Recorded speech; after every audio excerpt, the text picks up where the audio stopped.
Bonjour à tous et à toutes, bonjour Christopher, bonjour Lucie, merci d'être avec nous pour cette petite heure pendant laquelle nous allons parler de l'influence littéraire et du rôle des médias, des réseaux sociaux sur l'évolution du monde littéraire et de l'édition.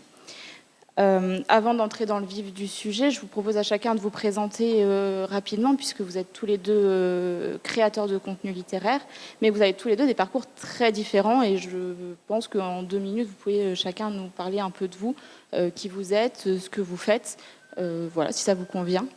Lucie, je vous laisse commencer, si ça vous va. Bonjour à tous. Alors, je m'appelle Lucie. Mon nom sur les réseaux sociaux, c'est Lecture au hasard. J'ai une formation très littéraire.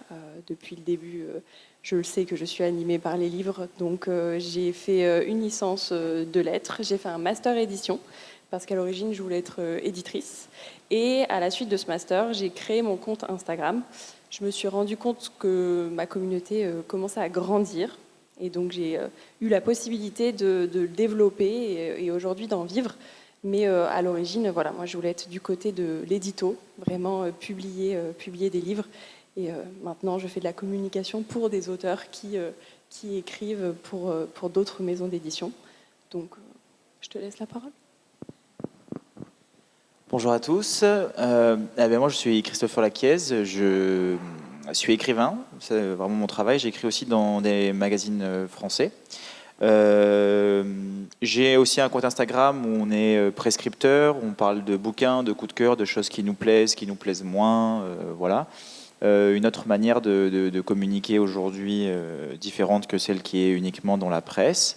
Et je dirige un média littéraire qui a pour but d'interviewer les auteurs pour avoir aussi un autre regard et une espèce d'échanges, on va dire, différents sur les œuvres, un peu plus concentrés sur ce qui est écrit que sur la personne qui l'écrit en lui-même. Voilà. Merci à tous les deux. Rapidement, pour une mise en perspective, je ne sais pas si tout le monde voit ce qu'est l'influence littéraire, mais en réalité, ce qu'on constate, c'est que le fait de conseiller des livres, d'essayer d'influencer vers la lecture, c'est pas un phénomène si récent que ça.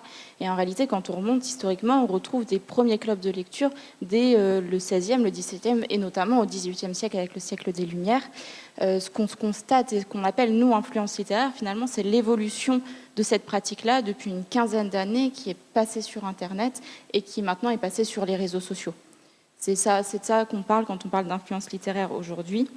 Voilà pour la contextualisation. Moi, ce qui m'intéresse finalement, chez l'un comme chez l'autre, c'est comment vous êtes passé de lecteur, donc de consommateur de lecture, à influenceur, à prescripteur de lecture.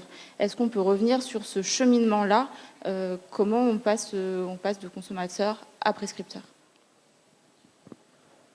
Je pense qu'on est tous un peu prescripteurs dans notre sens. C'est-à-dire que quand on a aimé un livre, qu'on parle ou pas sur les réseaux sociaux, qu'on ait une parole ou pas dans la presse, on parle tous des livres qu'on a aimés et on parle beaucoup moins des livres qu'on n'a pas aimés. Je pense que dans la salle ici présent, quand vous aimez un livre, vous aimez bien aller voir peut-être votre frère, sœur, copain, copine et lui dire il faut absolument que tu lises ce livre parce qu'il est absolument génial.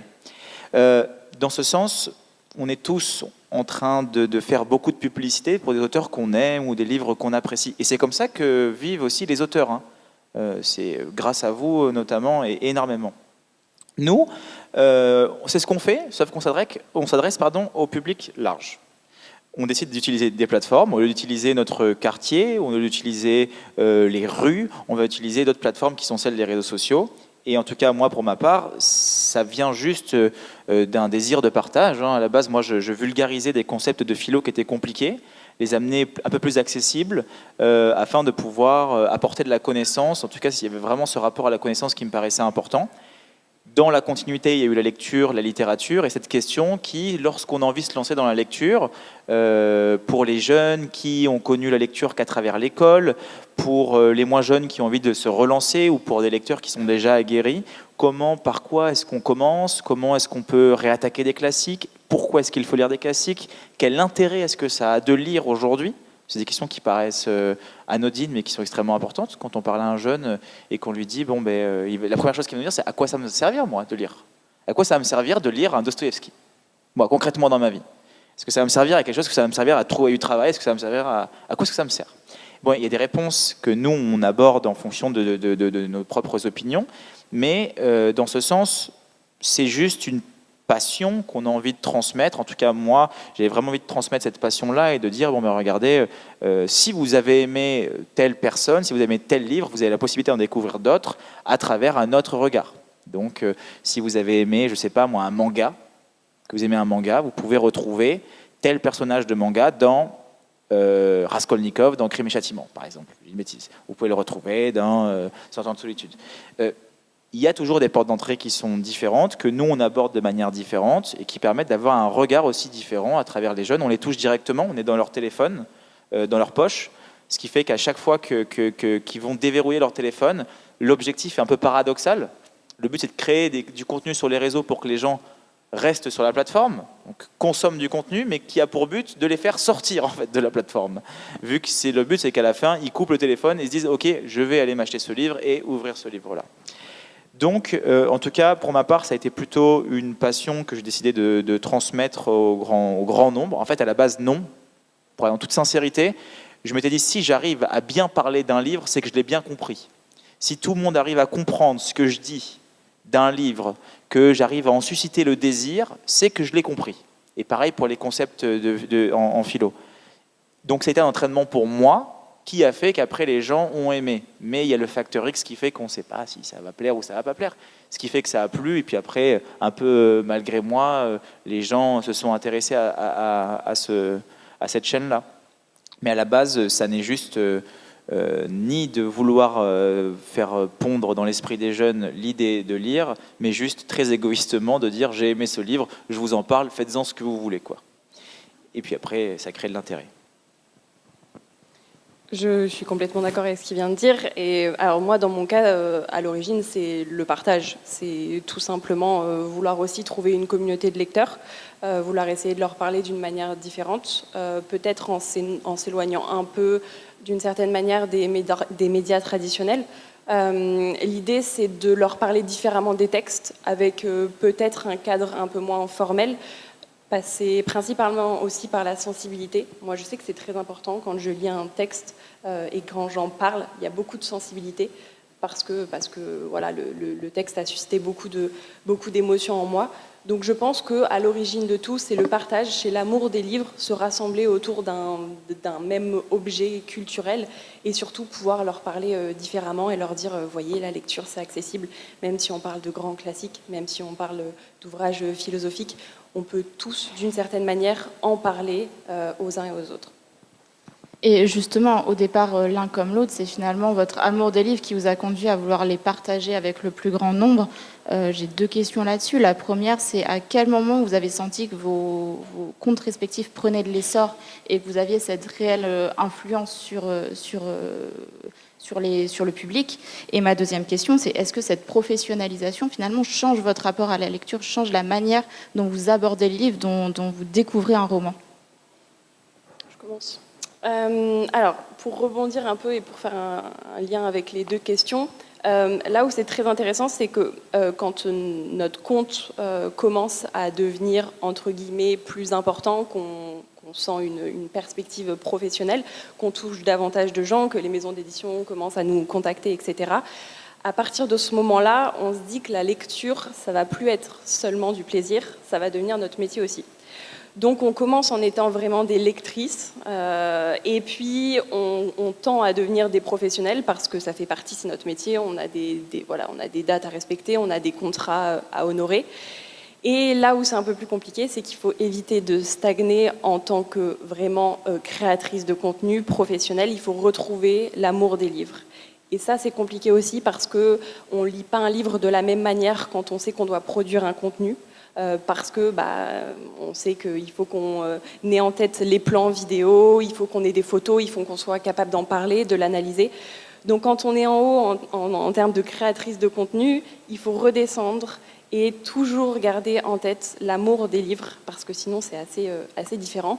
Moi, quand j'ai commencé à me rendre compte que mon compte touchait beaucoup de gens, alors ça s'est passé, pour être très honnête avec vous, j'ai publié une vidéo, j'ai eu, je crois en même pas 24 heures, 1 million de vues, Donc bien sûr, ça a été une porte d'entrée pour mon compte. Et là, j'ai eu l'impression que je perdais complètement pied et que finalement, j'avais, je sais pas, créé une machine, quelque chose qui me dépassait complètement. Donc j'ai eu très peur, mais après j'étais très contente. Mais au début, je peux vous garantir que voilà, ça m'a fait très peur. Je me suis dit non, mais pas du tout en fait, c'est un malentendu, je veux pas. On enlève cette vidéo. Finalement, je voulais juste avoir un petit compte partagé. Donc au début, ça fait peur, mais après on se dit que c'est une aventure humaine vraiment très enrichissante, très enrichissante. Donc voilà, au début, on est lectrice. On devient professionnel et il ne faut pas oublier qu'au tout début, notre première motivation, c'est l'amour des livres. Évidemment, je suis d'accord. Sauf que pour ma part, ça modifie forcément mon rapport à la lecture. Maintenant, moi, je reste complètement indifférent. C'est-à-dire que je mets en avant que des livres qui me plaisent. Si le livre ne me plaît pas, je refuse. Ça m'est déjà arrivé de refuser des collaborations où il y avait vraiment un très bel investissement budgétaire, de dire non parce qu'en fait le livre me plaît pas et que j'ai pas du tout envie de mettre en avant ça, ou que certaines idées partagées enfin voilà, me plaisent pas non plus, peu importe. Enfin, moi, je prends ma situation du moment. On fait énormément d'interviews, une interview des auteurs. Donc, c'est-à-dire que là, par exemple, en l'espace de 3 semaines, on a eu 8 auteurs. Donc, ça fait 8 livres de la rentrée littéraire avec des questionnements qui sont faits pour parler du texte et pour parler des influences de l'auteur. Donc, admettons, mercredi dernier, j'ai eu Javier Cercas qui est venu à faire une interview. Il fallait lire le dernier livre de Javier Cercas. Il fallait lire Borges, parce qu'il est fan de Borges. Et puis, il fallait lire Kafka, parce qu'il est fan de Kafka et qu'il veut qu'on parle de Kafka. Bon, très bien. Et puis, il fallait aussi lire 1 ou 2 autres livres qu'il avait produits auparavant qui permettent de pouvoir comprendre dans quel contexte et dans quelle continuité est-ce qu'il s'inscrit. Donc, tout dépend du travail qu'on désire faire en fonction de ce qu'on veut produire. Évidemment, quand on va produire une vidéo qui va permettre de pouvoir mettre en avant un auteur, soit on décide de se focaliser uniquement sur sa production littéraire immédiate qu'il a faite, donc là notamment suivre le pape François, ou alors se baser sur son œuvre, ses influences, comment est-ce qu'il a fait pour devenir écrivain. Ce qui fait que c'est plus du tout le même rapport qu'on a à la lecture. Non seulement le texte qu'on va lire, son dernier livre, c'est plus du tout la même chose, on ne le lit pas de la même manière, parce qu'on va chercher les bonnes questions à lui poser. Tiens, pourquoi est-ce qu'il a dit qu'il voulait commencer à écrire à partir du moment où il a perdu la foi ? Comment ça se fait que ça soit à partir de là qu'il a voulu commencer à écrire? Donc, on a un regard différent. Et puis, pareil, quand on va lire Borges, quand on va lire Kafka, on va se dire, qu'est-ce qu'il y a chez Borges ou chez Kafka qui s'inscrivent dans une continuité chez Cercas, qui l'ont influencé et qu'on peut ressentir aujourd'hui, mais qui n'est pas fait de manière volontaire. C'est-à-dire, qu'est-ce qui vit en lui comme influence, qui est produit dans son art, sans avoir le désir de copier Borges ou Kafka, mais qu'on sente ce côté labyrinthique un petit peu. C'est plus du tout le même regard et le même rapport qu'on a à la lecture. Heureusement, vu qu'on met en avant des livres qu'on aime, généralement, on prend toujours énormément de plaisir. Le plaisir, lui, reste. C'est juste que c'est un plaisir qui est différent. Et puis, pour ma part, il y a d'autres livres de transition où je sais que, par exemple, là, on a d'autres interviews lundi. À partir de mardi, je vais me lire un livre que j'ai envie de me lire moi. Ça fait longtemps que je l'ai. Je me dis, OK, là, c'est le moment que je décontraille. Donc, je vais lire carrément autre chose. Donc, ce qui fait que quand ça en devient ton métier, forcément, le regard qu'on pose dessus, il se modifie, mais ça ne veut pas dire que le plaisir, lui, se modifie. Le plaisir reste, le regard change, et puis après, c'est une autre façon d'interagir avec le livre, ce que le livre nous produit. Voilà. Mais je pense qu'il faut quand même se laisser, pour tous les lecteurs qui font partie de leur boulot ou pas du tout, de se laisser la possibilité de se laisser surprendre en fait, par le livre, constamment d'avoir un peu un regard enfantin, et d'aussi se laisser bercer à droite et à gauche là où le livre nous emmène. Donc c'est un petit peu malsain parce que des fois on va se dire ok, il faut que je me focalise pour pouvoir bien comprendre ce que dit le livre, pour pouvoir poser les bonnes questions, et d'un autre côté je trouve les bonnes questions lorsque j'y pense plus. Donc c'est très paradoxal et c'est ce qui fait aussi toute la beauté de ce travail. Je rebondis puisque dans votre situation, Christopher, il y a un élément qui est intéressant, qui est que votre manière de parler de livre a quand même pas mal évolué entre un contenu sur les réseaux sociaux qui est en fait très lié à votre travail personnel et ensuite une phase d'interview avec les auteurs. Comment vous travaillez? Est-ce que vous travaillez différemment dans un cas Et dans l'autre, comment vous gérez en fait ces deux types de contenus qui sont un petit peu différents? Celui de prescrire des livres que, chez vous, dans votre salon, et celui de travailler pour une interview avec un auteur. Quand je prescris un livre chez moi dans mon salon, je le fais exactement comme vous. Vous avez fini un livre, vous l'aimez, vous avez peut-être un peu du mal à dire pourquoi est-ce que vous l'aimez, ce qui est normal. On essaie de trouver les bons mots, de trouver les bonnes choses, de susciter les bonnes émotions et le transcrire. J'écris rien, je prépare rien, je prends ma caméra, je la tourne, j'appuie sur play, je me mets devant et je dis ok, lisez ce livre parce qu'en fait il est génial et voilà pourquoi est-ce que je le trouve génial. C'est aussi simple que ça, pour ma part. Je précise bien pour ma part, parce que moi, c'est comme ça que je désire partager. Et puis, ça fait maintenant des années que c'est comme ça, donc ce qui fait que les gens ont une idée aussi de la manière dans laquelle je présente les livres, qui font que ça fait 5 ans, 5, 6 ans, donc voilà. Pour l'interview, c'est différent, parce qu'on a un rapport direct à l'auteur et qu'il y a une étude de texte qui est demandée. Donc là, on passe d'un domaine, on va dire, c'est pas que c'est pas professionnel, mais c'est que c'est pas le même rapport à la lecture, comme je disais juste avant. Quand on a l'auteur en face de nous, l'auteur arrive avec un certain bagage, que ce soit un bagage intellectuel, que ce soit un bagage d'expérience, que ce soit un bagage aussi de lecture de ce qu'il a pu lire aussi, et ce qui fait qu'il faut arriver en fonction de ce qu'on désire faire. Soit on interviewe un auteur en se disant je vais l'interviewer pour parler de lui. Donc, est-ce que vous avez vécu ce que vous avez écrit ? Voilà, ça pourrait être... Là, à ce moment-là, je me focalise sur l'auteur. Nous, on a pour désir de se focaliser sur les textes, parce que je pense qu'énormément d'autres émissions se focalisent bien plus sur l'auteur, donc on veut porter un regard qui est différent, et de se dire, de prendre une phrase, et de dire pourquoi est-ce que vous avez écrit ça, pourquoi est-ce que vous l'avez écrit à ce moment-là, pourquoi est-ce que vous l'avez construit dans ce sens, et pourquoi est-ce que vous ne l'avez pas construit dans un autre. Pourquoi est-ce qu'on pose ces questions-là ? Parce qu'on va chercher la production de la pensée, plutôt que de la production de ce qui est à l'origine de la pensée. Ce qui fait que c'est plus la même chose, c'est plus le même rapport que l'auteur va avoir au texte. Et pour nous, ça nous paraissait important, parce que l'auteur parle de son texte comme il n'en a jamais parlé auparavant. Et nous, c'était vraiment ça l'objectif, de savoir... Vous savez, quand on écrit, il y a un truc qui est extrêmement agréable, c'est que quelqu'un ait compris la forme dans laquelle on a désiré l'écrire. Plein d'auteurs passent beaucoup de temps sur la structure de leur livre, sur la manière dans laquelle est-ce qu'ils l'ont écrit, le style, les constructions de phrases. Si vous savez le temps qu'on peut passer sur une phrase, en tout cas, moi pour ma part, je suis un petit peu névrosé, donc ce qui fait que je peux passer beaucoup de temps sur une phrase. Lorsque quelqu'un dit « celle-là, ça se voit qu'elle est travaillée », c'est assez satisfaisant. Mais ce qui fait que ce n'est pas du tout le même rapport, encore une fois, à la lecture.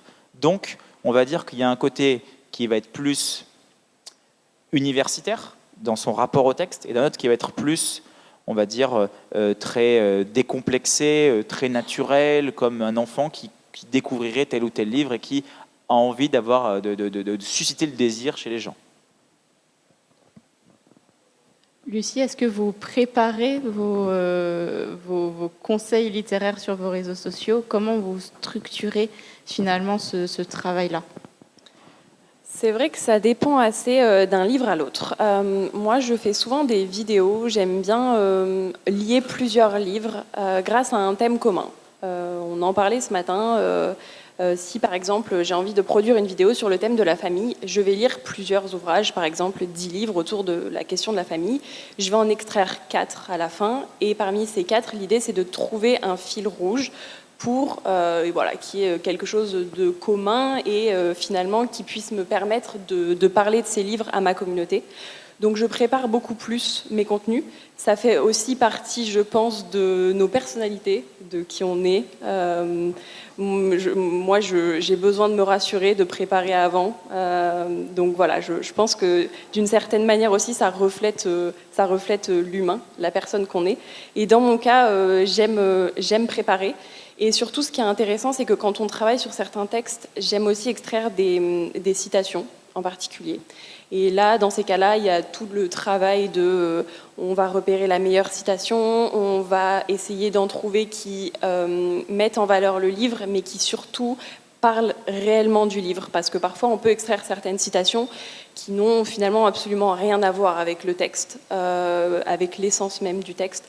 Donc voilà, il y a tout ce travail de préparation avant, de recherche, de construire aussi une bibliographie, parce que l'idée, c'est que certes, on travaille sur un thème en particulier, la famille, la mort, toutes ces choses-là. Mais l'idée, c'est quand même de pouvoir produire un contenu qualitatif et surtout de parler de textes qui valent réellement le coup du moins pour moi. Parce que bien sûr, encore une fois, tout est subjectif. Merci à tous les deux. Je pense que beaucoup méconnaissent les coulisses de l'influence littéraire, du travail qui est caché derrière. Derrière une vidéo d'1 minute, 1 minute 30, combien de temps ça vous prend à vous? Quels sont finalement les arcanes et les secrets derrière ces formats courts, mais qui, je le sais, prennent beaucoup de temps? Je vais commencer parce que ça me permet de faire un lien avec ce que je viens de dire. Généralement, j'ai un format où je parle de 4 livres. Ce format dure environ 35 secondes. On se dit 35 secondes, qu'est-ce que c'est? Absolument rien, 35 secondes. Tout le monde peut faire une vidéo de 35 secondes. Sauf que quand vous avez lu 10 textes, quand vous avez lu plein de références pour pouvoir créer ce 35 secondes, quand vous êtes attaché à pouvoir extraire et tisser des liens entre 4 textes, je peux vous garantir que 35 secondes, ça ne reflète absolument pas la réalité. Donc il y a déjà ce pan-là important. Et puis aussi, quand on a des formats, alors bon, toi pour le coup, tu fais beaucoup plus d'interviews que moi. Moi, j'ai publié un format en interview il y a un mois de ça. Faut lire les textes de l'auteur, bien sûr, mais il faut se déplacer. Là, dans ce cas-là, je suis allée à Paris. Donc il y a tout ce temps-là aussi. Il y a ce temps d'échange avec l'auteur. Il y a tout le montage. Il faut extraire les plans parce que c'est pareil. Quand on prévoit pas... Quand je tourne personnellement, je sais plus ou moins. C'est-à-dire que j'ai un script vidéo, je sais quels seront mes plans, etc. Mais quand on est avec un auteur, on ne peut jamais prévoir ce qu'il va dire. On ne peut jamais prévoir à quel point il va parler, toutes ces choses-là. Donc il y a aussi ce travail de montage. Et puis il faut faire vivre la vidéo.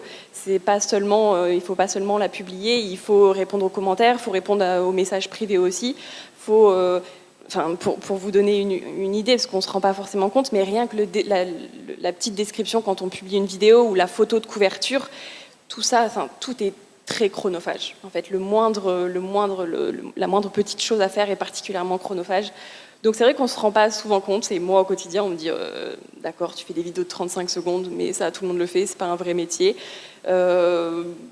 Peut-être, mais je vous mets au défi d'en réaliser et surtout tout simplement de comprendre à quel point ça prend du temps parce qu'on lit les livres. Et ça, je tiens à le préciser, et je le précise dès qu'on m'en donne l'occasion. On lit les textes qu'on présente, et je sais que je suis à côté de quelqu'un qui lit aussi les textes, donc c'est très rassurant. Mais oui, on a ce vrai travail-là d'analyse et de lecture qui prend un temps fou. Même si c'est du plaisir, ça prend du temps. Alors moi, je pense une chose qui est importante. Comment fonctionnent les réseaux sociaux? Les réseaux sociaux, ce n'est pas le marché du contenu, c'est le marché de l'attention.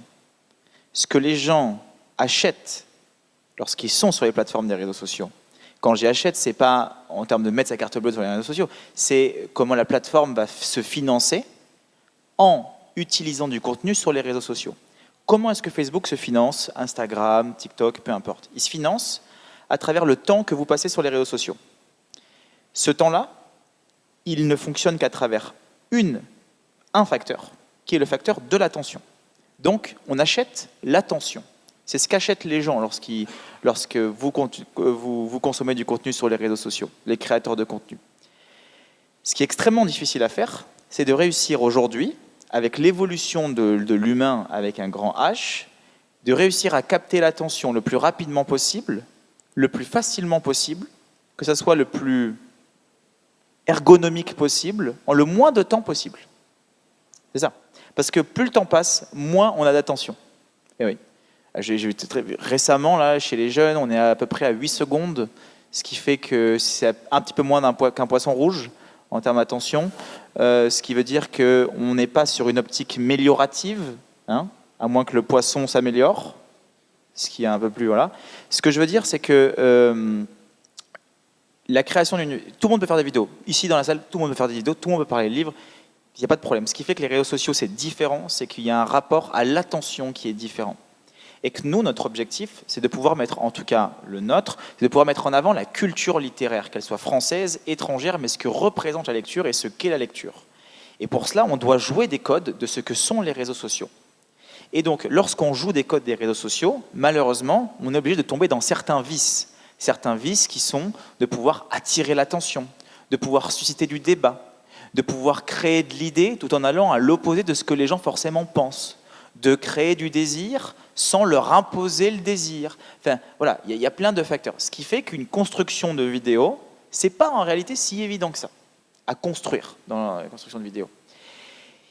On se bat aujourd'hui contre des vidéos de chats, contre des vidéos de pêche, contre des vidéos de divertissement qui sont beaucoup plus faciles, on va dire, en termes pour capter l'attention.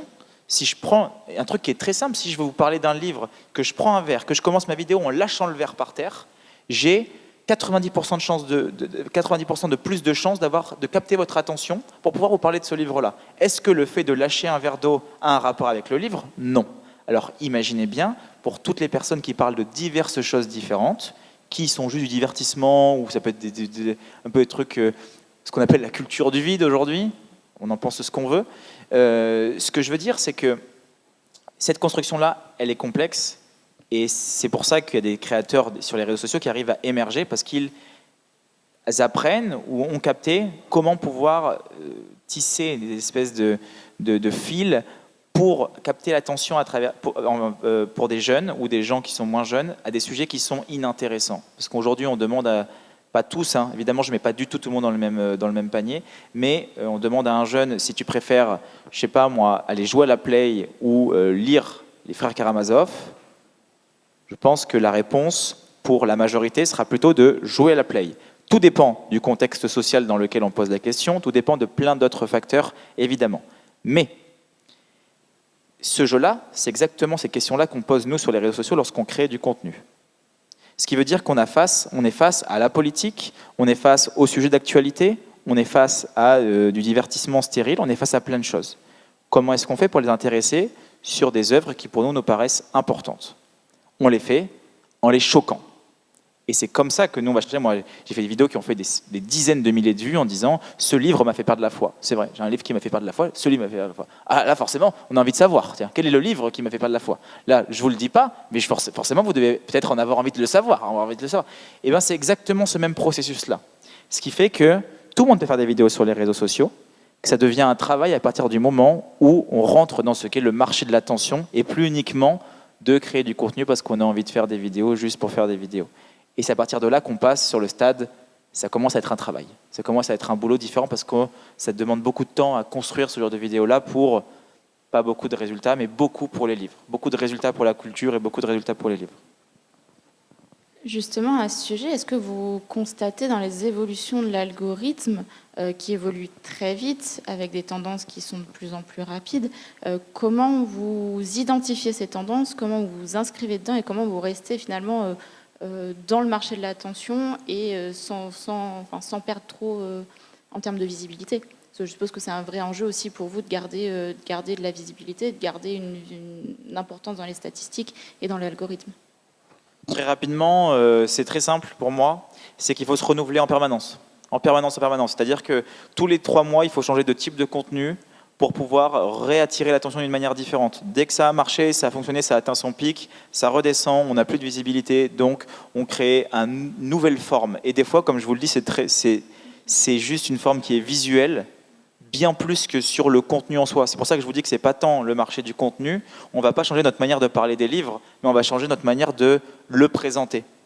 Donc ça pourrait être très simple, taper les livres sur une table, comme si je posais les livres sur une table et commencer ma vidéo comme ça. Là, je change de style de contenu, ce qui fait que j'attire plus l'attention. Alors que si je commence en disant « Bonjour tout le monde, aujourd'hui je vais vous parler de tel livre, machin », là c'est foutu, c'est bon. Ils sont déjà passés à autre chose en 2 secondes, ils ont fait... C'est juste ça, le geste. Hein. Il est court, il est rapide. Hein. C'est juste ça. Donc c'est pour ça qu'avant qu'ils le fassent, on a à peu près 2-3 secondes. Donc il faut qu'en 2-3 secondes, on les capte. Donc c'est constamment se renouveler. Et il y a des phases un peu difficiles où on se dit qu'est-ce que je vais faire, en ce moment on n'a plus de visibilité, qu'est-ce qu'on peut modifier, et on teste, et jusqu'au moment donné où il y a le bon truc et ça repart. Et c'est sous forme de cycle comme ça permanent. Lucie, j'élargis un peu la question puisque je sais et je suis aussi vos formats plus longs sur YouTube. Je suppose qu'il y a une distinction, comment vous vous adaptez à l'algorithme en fait, de 2 plateformes qui fonctionnent totalement différemment à ce niveau-là. C'est vrai que sur Instagram, l'idée principale, c'est de capter un maximum de personnes et surtout d'avoir des vidéos assez courtes parce que c'est l'ADN de ce réseau social-là. Quand je fais des vidéos sur YouTube, c'est parce que j'ai une demande d'une partie de ma communauté qui a envie que je passe un peu plus de temps sur le livre. Parce que c'est bien beau, mais dans des vidéos sur Instagram de 35 secondes, quand on parle de 4 textes, finalement, on ne dit absolument rien sur les textes. On va parler d'une phrase, on va essayer de susciter l'envie, mais on ne creuse pas forcément plus en détail. Et sur le format un peu plus long sur YouTube, moi, je prends davantage de plaisir parce qu'on a le temps de rentrer dans le texte, on a le temps de parler du style, on a le temps de parler de la plume, on a le temps aussi de dire finalement pourquoi ces textes nous touchent. Là où c'est très compliqué, c'est qu'on sait qu'on ne fera pas du tout le même nombre de vues sur YouTube.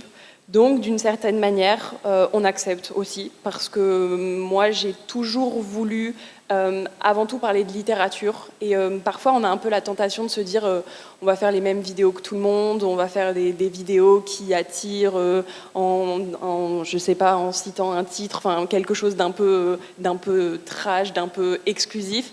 Je me suis toujours dit, ce qui t'anime, c'est la littérature. Si un jour ça fonctionne pas, bah, c'est pas grave, t'arrêteras, mais reste toujours fidèle à ce que t'es. Mais c'est très compliqué. C'est très compliqué parce qu'il y a certaines personnes qui n'hésitent pas à le faire et bah, forcément, leur compte augmente aussi. Voilà. Donc, il faut rester intègre. Et avec ces formats-là, plus longs sur YouTube, je sais que je ne le fais absolument pas pour les statistiques, mais ça me fait plaisir de le faire. Ça fait plaisir à une partie de ma communauté aussi. Et je pense que d'une certaine manière, ça me rapproche aussi de ce qui m'anime le plus, c'est-à-dire la littérature. Donc, les statistiques, c'est bien beau, mais à un moment donné, il faut aussi s'en détacher parce que ça peut nous rendre malades ou alors nous éloigner complètement de qui on est et finalement de pourquoi on a créé ce compte. Et là, en l'occurrence, moi, c'était vraiment de parler de littérature. Donc c'est toujours cette petite tentation de céder à la facilité. Et voilà. Et c'est vrai que YouTube, c'est beaucoup plus compliqué aussi parce que, et ça on en parle, enfin, je pense que tu es d'accord aussi avec moi, mais sur les réseaux sociaux, si on ne parle pas de notre vie personnelle, on fait moins de vues aussi. Moi, je sais qu'au tout début, j'incarnais pas du tout mon compte. Je ne montrais même pas ma tête, enfin, personne ne me connaissait, on voyait que mes mains, les livres et ma bibliothèque. Sauf qu'au fur et à mesure, on a besoin d'avoir une personne, on a besoin d'incarner ce compte. Moi, j'en dis très peu, je dis le strict minimum. Mais sur les réseaux sociaux, si vous racontez votre vie, ni plus ni moins, je vous assure que vous aurez des statistiques absolument folles qui vraiment me feraient rêver. Mais voilà, c'est encore une fois, faut pas oublier aussi pourquoi on a créé ce compte à l'origine. Je voulais parler avec vous aussi finalement de l'évolution qu'il y a autour des pratiques de la lecture. Je pense aux très belles éditions qui sortent dans certaines maisons d'édition pour attirer finalement un public plus jeune, les éditions collector. Je pense aussi aux tendances sur TikTok qui sont en final beaucoup mis en avant par les maisons d'édition, par les librairies aux côtés des grands prix littéraires. Selon vous, est-ce que finalement l'émergence de ces comptes littéraires sur les réseaux sociaux a permis de rapprocher un nouveau public de la lecture? Comment vous voyez, vous aussi, d'ailleurs, dans vos statistiques, finalement, le rapport entre les jeunes et la lecture? Parce que c'est finalement l'un des grands sujets de la société aujourd'hui, les jeunes qui s'éloignent de la lecture, qui sont en perdition. Pour autant, le TikTok littéraire n'a jamais été aussi tendance. Là où c'est intéressant, c'est que moi, quand j'ai commencé mon compte Instagram, je sortais de mon master édition. Donc, bien sûr, bon, j'étais toujours au plus proche des livres, mais je me reconnaissais plus forcément dans les médias traditionnels, dans tout ce qui nous apportait dans leur manière de parler des livres. Moi, j'avais envie qu'on vulgarise aussi un peu la littérature d'une certaine manière. J'en avais marre de penser que certains auteurs étaient intimidants, je pense notamment à des grands classiques. J'avais simplement envie qu'on parle d'une manière, alors pas familière, mais j'avais besoin de me sentir appartenir à une autre partie de la société. Et c'est pour ça que quand j'ai commencé, je voulais être accessible pour que les jeunes puissent se mettre à la lecture.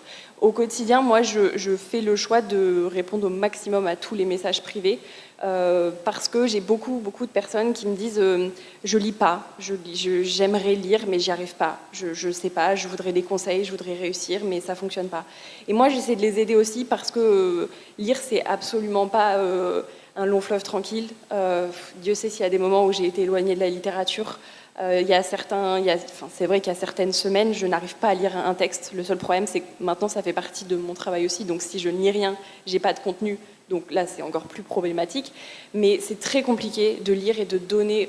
Là, je parle aux jeunes, mais il n'y a pas que les jeunes non plus. Il y a de tous les âges, finalement. La lecture, il y a plein de personnes qui ont envie de se mettre à la lecture, peu importe l'âge. On parle des jeunes parce que c'est vrai que c'est notre future génération.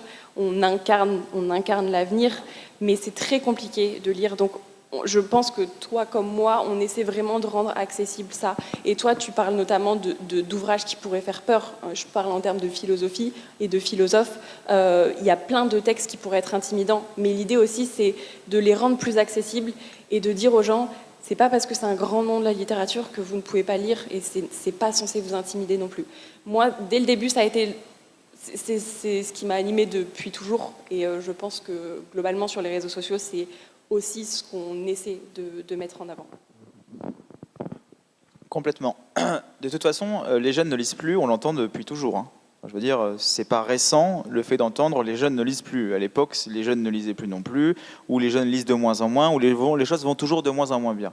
La différence aujourd'hui, c'est qu'il y a le téléphone et il y a un facteur X. Écoutez bien, c'est affolant. En moyenne, que ce soit les jeunes ou les personnes les plus âgées, on fait une moyenne de tout le monde, on passerait 4 heures de notre temps, de notre vie sur notre téléphone. Okay, par jour, ce qui n'est peut-être pas le cas de vous dans cette salle, mais les jeunes, et facile, 4 heures pour les jeunes, facile. Je prends à la baisse. 4 heures, si on multiplie par le nombre de jours dans l'année, ça représente plus de 2 mois passés sur son téléphone. 2 mois, comme ça, entier dans l'année.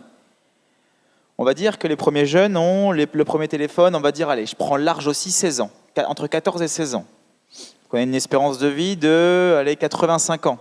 Pour ici, il y a des courageux. Je rigole. De 85 ans. Ça voudrait dire qu'on passerait plus de 11 ans dans notre vie sur notre téléphone. Donc, le facteur différent aujourd'hui, c'est qu'est-ce qui fait qu'on va troquer 11 ans de notre vie sur notre téléphone avec 11 ans de notre vie sur un livre, ou du moins, en tout cas, donner un peu plus de temps pour la lecture. Pour cela, il y a 2 erreurs. La première, c'est de penser que les jeunes ne lisent plus. Parce qu'en fait, ils lisent, mais de manière complètement différente. Ils lisent beaucoup sur les réseaux, ils lisent beaucoup des fois sur des Kindle. Ils ont une autre manière d'aborder la lecture, et en fait, même le contenu, lorsqu'ils regardent des vidéos, qu'ils n'ont pas les écouteurs, qu'ils ne mettent pas le son, tout est sur sous-titres. Donc en fait, ils passent leur temps à lire, mais de manière complètement différente, et ils nourrissent leur cerveau aussi de manière complètement différente, sachant que le contenu consommé n'est pas toujours en rapport avec la culture ou n'a pas forcément d'intérêt particulier. Ça, c'est la première chose. La deuxième chose que je voulais dire, c'est que comment est-ce qu'on intéresse les jeunes à la lecture ? C'est ça la vraie problématique. Comment est-ce qu'on crée le désir chez les jeunes de lire ? À l'école, on nous apprend à découvrir certaines œuvres qui sont nécessaires. Il ne faut pas perdre cette chose-là, je suis bien d'accord, mais la manière dans laquelle c'est amené est pour moi des fois à contre-courant de ce que la société est aujourd'hui. Analyser un livre, c'est tout sauf de la lecture. C'est-à-dire que nous, quand on est des lecteurs, quand on lit, qu'on ouvre un livre, on ne se dit pas on va faire un commentaire de texte sur une partie de Jean Valjean, Les Misérables de Victor Hugo. Alors on va faire cette partie-là, on va faire une analyse de texte et on va y passer, 3 semaines, faire une analyse de ce texte-là. Donc en fait, on ne crée pas le désir de découvrir parce qu'on ne parle pas des jeunes aux jeunes. Ce qui fait que on part souvent d'un programme pour les amener vers les jeunes et pas souvent des jeunes pour les diriger vers un programme. Ça pose le problème de comment est-ce qu'on adapte tout ça ? Vu qu'on a une collectivité de 30 jeunes, par exemple dans une classe, on ne peut pas prendre les centres d'intérêt des 30 jeunes pour pouvoir donner 30 livres différents. C'est tout simplement pas possible. C'est pour ça que nous, on existe et qu'on contribue à ça et qu'on aide. Pourquoi ? Parce qu'on part du jeune pour pouvoir aller vers le livre. Ça m'arrive d'intervenir dans que ce soit des universités, que ce soit des écoles, que ce soit des lycées ou autres. C'est toujours la même chose. Ça sert à quoi de lire ? Pourquoi est-ce que je dois lire ? Là, demain, à quoi ça va me servir d'ouvrir et de passer des heures et des heures, de lutter contre la rapidité des réseaux pour la lenteur de la lecture ? Ça demande de la lenteur. Ce qui fait qu'on ne se rappelle pas de la dernière vidéo qu'on a vue, mais qu'on se rappelle du dernier livre qu'on a lu. Et oui, parce qu'il y a un rapport à la mémoire. Pour ça, la solution technique que moi j'ai trouvée en tout cas, c'est de dire, ok, quel est ton centre d'intérêt ? comme je disais tout à l'heure, mon centre d'intérêt, c'est un tel manga, une telle musique, un tel truc, ou autre, peu importe. Okay, moi, j'adore l'amitié. On va revenir à un truc. Moi, j'adore l'amitié. J'adore être avec mes potes. J'adore m'éclater avec mes potes et tout. Et en fait, j'ai pas envie de lire parce que je vais perdre du temps avec mes potes. Ok. Et si tu pouvais vivre avec tes potes, mais de manière multipliée fois 1000 de ce que tu vis aujourd'hui, c'est-à-dire le vivre encore plus intensément, c'est que ça te dirait? Et oui, bien sûr, ça me dirait, mais c'est pas possible de faire ça. Si, parce que peut-être qu'il y a d'autres histoires d'amitié que tu ne connais pas, mais si tu apprends à les découvrir, tu verras que le monde te paraîtra complètement différent. Ah oui, mais alors, il n'y a pas de livre qui parle sur l'amitié. Si. Il y a un livre qui s'appelle Des souris et des hommes. Et je peux t'assurer que tu vas découvrir des choses sur l'amitié qui te paraîtront complètement uniques. Ah oui, et c'est quoi comme c'est le livre? Et donc là, je pars de l'élève pour l'amener vers le livre, vers la lecture de ses centres d'intérêt. Ça demande un travail qui est différent. Et je pense qu'il n'y a pas de rupture à avoir entre ce que des créateurs de contenu peuvent faire sur les réseaux sociaux pour aider les jeunes à s'intéresser à la lecture et avec l'éducation, où il y a toujours un peu cette guéguerre de « oui, mais les réseaux sociaux, c'est pas ça sert à rien, c'est pour les débiles, c'est la culture du vide. » Oui et non, il y a de tout sur les réseaux sociaux. Il y a de tout. Vous pouvez apprendre à faire des recettes qui sont très bonnes et vous pouvez apprendre à faire des carbonara qui ne sont pas des carbonara. C'est exactement la même chose. Exactement la même chose. Il y en a qui mettent de la crème fraîche, il y en a qui mettent du parmesan. C'est juste ça. Et ben, nous, on fait exactement la même chose et on contribue à ça en partant du jeune pour aller vers le livre et non pas en partant du livre pour aller vers le jeune. C'est la transition parfaite. Justement, autour de la création de la communauté, l'un comme l'autre avait mis en place il y a quelques mois des book clubs. Et je voulais revenir là-dessus, sur le pourquoi cette idée, quel est l'objectif qu'il y a derrière, et finalement un premier retour d'expérience, puisque je crois que l'un et l'autre, on est au 3e ou 4e livre. Voilà, c'est pourquoi et qu'est-ce que vous en retenez aujourd'hui? J'ai commencé le book club au milieu d'année parce que j'avais envie de retrouver ce qui m'animait au début, c'est-à-dire le partage. Et j'avais envie qu'on puisse se réunir ensemble, qu'on puisse lire un texte et qu'on puisse à la fin se retrouver en live sur Instagram pour échanger, etc. Et l'idée de ça aussi, c'est de proposer des textes qui sont peut-être d'une certaine manière dans les étagères de notre bibliothèque et qu'on n'a pas forcément envie de lire. Donc l'idée, c'est soit d'avoir des classiques, soit d'avoir des ouvrages que j'ai trouvés très bons et qui, à mon avis, valent le détour.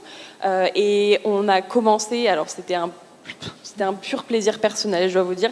Le premier livre du book club, ça a été, c'est mon livre préféré, qui, à mon avis, tend à le rester. Suicide d'Édouard Levé, qui est un livre très très très peu connu avec un titre qui fait vraiment très peur parce que c'est simplement un mot, suicide, donc simple, efficace, mais atrocement déstabilisant aussi.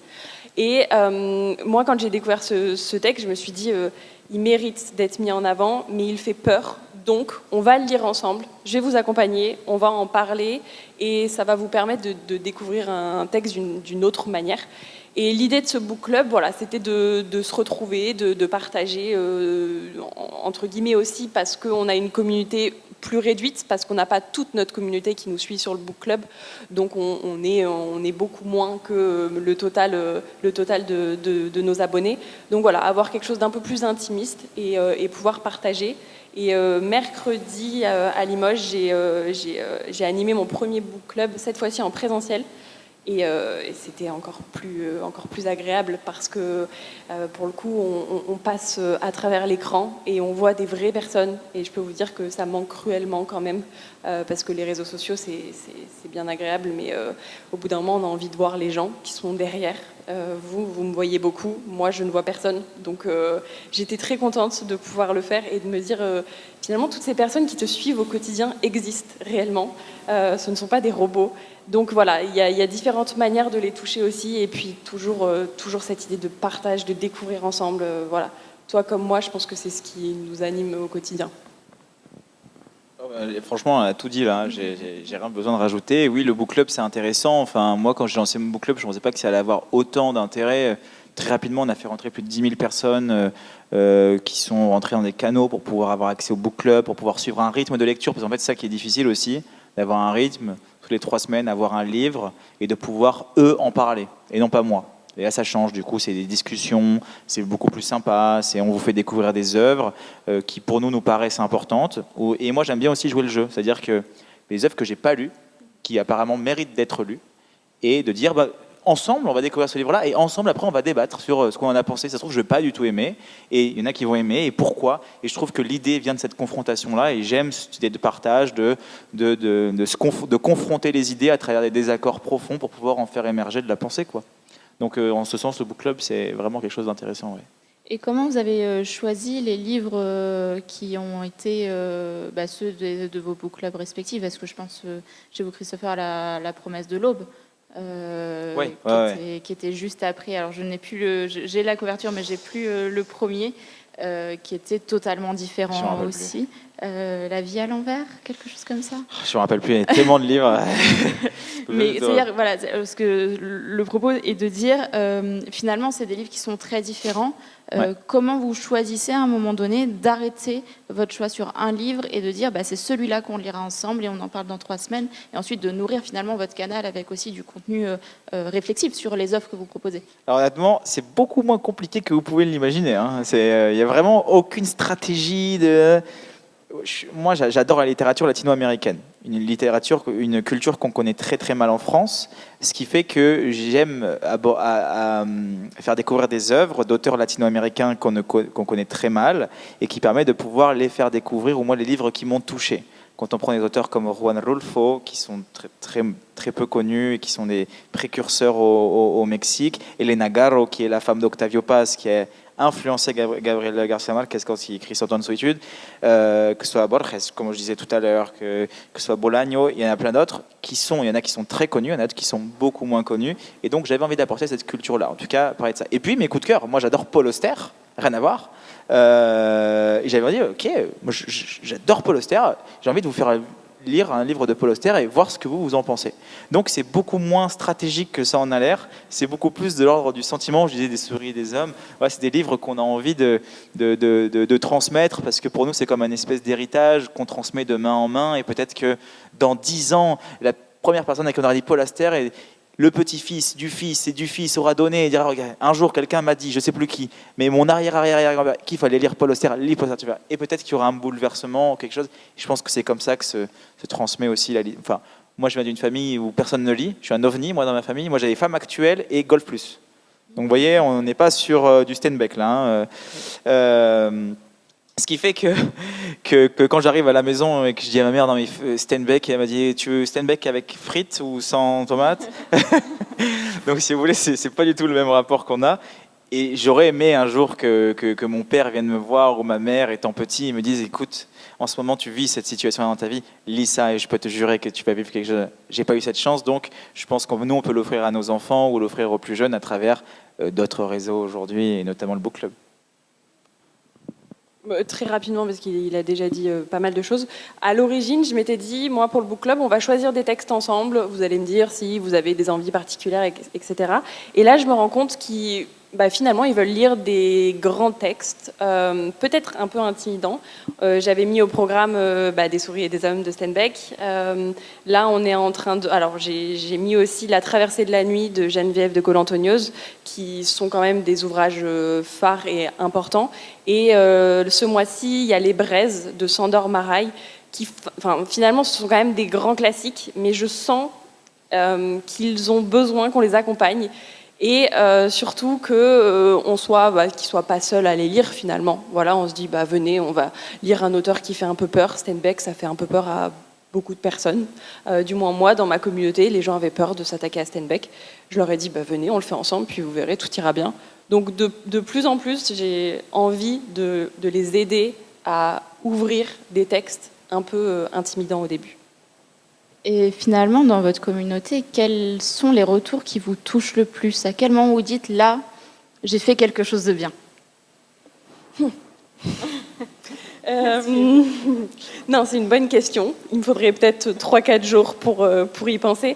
Non, ce qui me touche le plus... Alors bien sûr, quand on nous dit qu'on a apprécié un texte, voilà, je m'applaudis, je me dis, c'est vrai que c'est chouette, t'as quand même de bons goûts littéraires. Non, là, ce qui me touche le plus, c'est quand on me dit... tu m'as conseillé un livre qui a réussi à mettre des mots sur ce que je ressentais. Et alors, bon, moi, je suis une personne très sensible. Je fonctionne beaucoup à la sensibilité, à tout ce que les textes dégagent comme émotion, à quel point l'écriture aussi et la lecture surtout sont des gestes thérapeutiques. Et quand on me dit, dans ce livre, grâce à ce livre, j'ai réussi à avancer, j'ai trouvé des clés aussi, je me suis soignée d'une certaine manière. Moi, je pourrais pleurer en lisant ces messages, parce que, très honnêtement, ça me touche aussi, parce que je sais que c'est des textes qui vont les marquer. C'est des textes qui feront partie de leur vie aussi. Comme tu as certains textes qui ont fait partie de ta vie, comme moi, Suicide a fait partie de ma vie aussi. C'est là où je me dis que finalement, la littérature, un livre, c'est pas seulement un bout de papier, c'est pas seulement des mots, c'est toute une aventure humaine, c'est un texte qui va nous suivre jusqu'à notre mort. Et quand on me dit qu'un livre a réussi à mettre des mots sur leurs mots, MAUX, moi je me dis que j'ai tout gagné, et que même si je devais mourir demain, j'aurais quand même eu une vie assez chouette. Mais je ne veux pas mourir demain. Alors, moi, c'est drôle parce qu'on me demande des ordonnances, alors que ça n'a rien à voir avec mon travail. Et des gens viennent me voir et me disent « Ok, je suis en train de vivre un deuil. Qu'est-ce qu'il faut lire là pour que j'aille mieux ? Je suis en train de vivre une rupture amoureuse. Qu'est-ce qu'il faut lire pour que j'aille mieux ? Je suis en train de vivre l'infidélité. Qu'est-ce qu'il faut lire pour pouvoir le comprendre ?» Et ça, c'est déjà une certaine forme de réussite de mon côté, en dehors du fait qu'il y en a qui ont repris la lecture ou autre, mais c'est qu'il y a cette idée selon laquelle on pourrait mieux analyser notre vie ou le monde en sortant de celui-ci pour y rentrer par une porte différente, comme pourrait très bien dire Pivot. En fait, c'est exactement ça.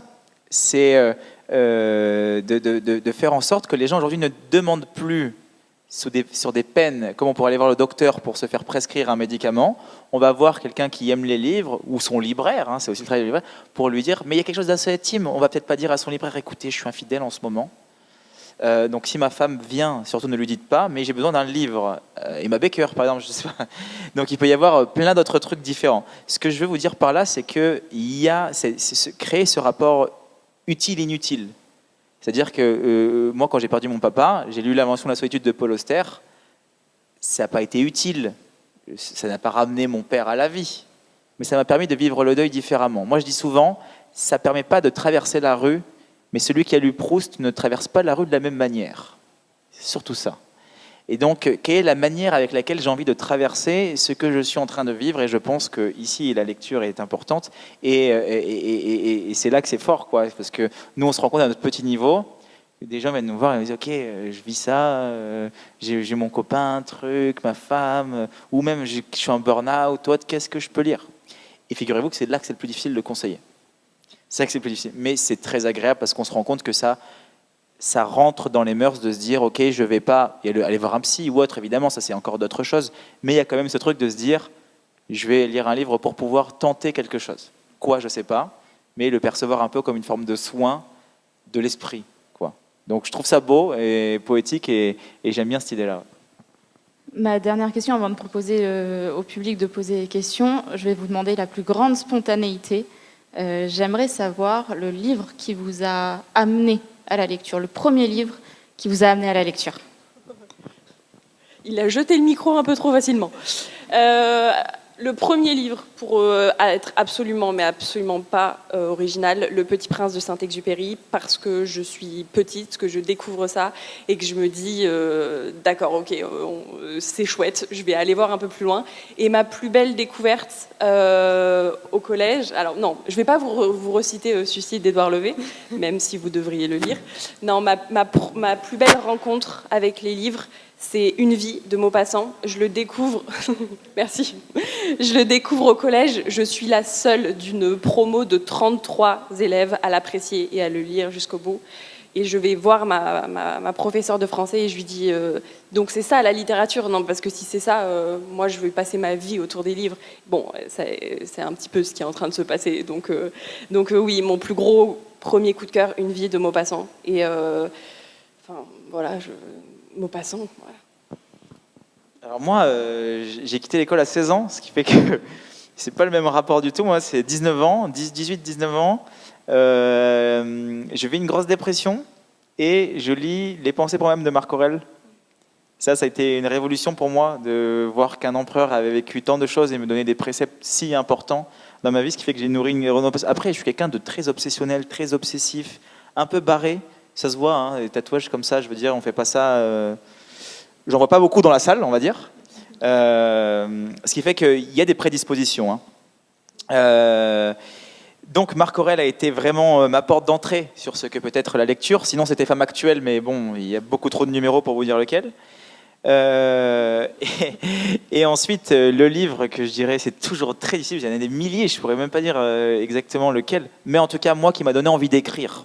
Surtout ça, puisqu'aujourd'hui ma passion c'est vraiment l'écriture, dans la lecture c'est vraiment ça que j'aime, c'est écrire.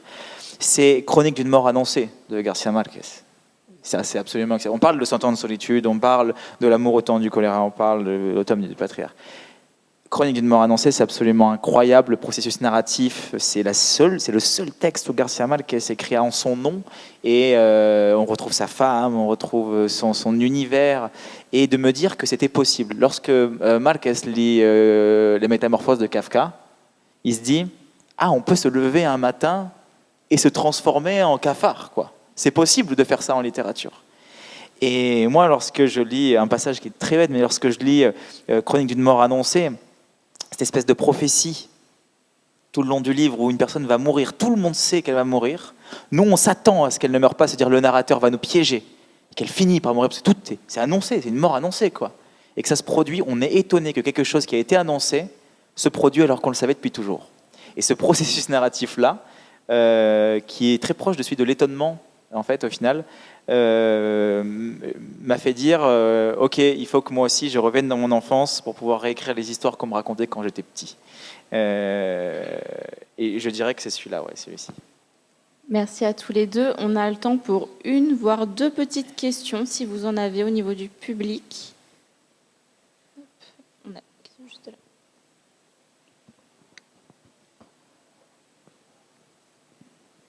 J'ai une confession et une question. La confession, c'est que je fais partie d'une génération qui aimait à briller en société. Et donc, ma lecture était comment parler d'un livre qu'on n'a pas lu, que je n'ai pas lu, bien sûr. Je vais dire que j'ai participé à un plateau extraordinaire, fabuleux.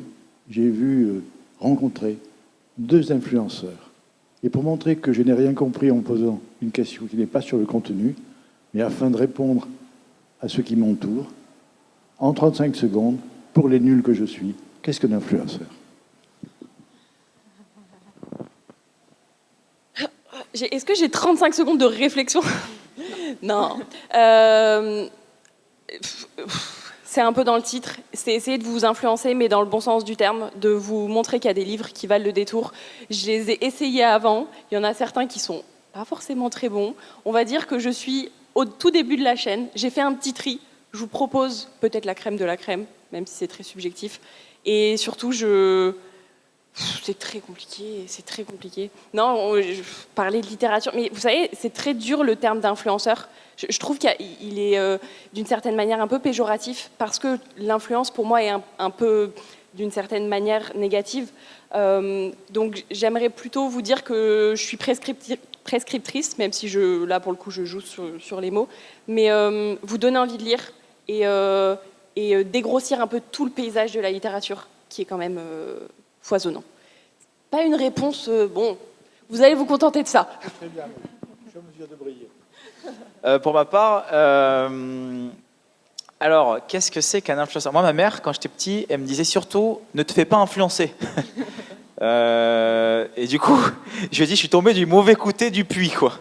Je pense qu'un influenceur, très très rapidement, je prends une phrase de Spinoza, qui dit « ce n'est pas parce qu'une chose est bonne qu'on la désire, mais c'est parce qu'on la désire qu'elle devient bonne ». Et je pense qu'un influenceur, c'est celui qui fait en sorte que naître le désir pour qu'une chose devienne bonne. Et je n'aime pas trop non plus le terme d'influenceur, parce que ça s'associe à la télé-réalité beaucoup. Mais bon, écoutez, c'est le jeu. Hein. On est là-dedans. Ce n'est qu'une question sémantique au final. Merci pour le désir. Est-ce qu'il y a une toute dernière question ?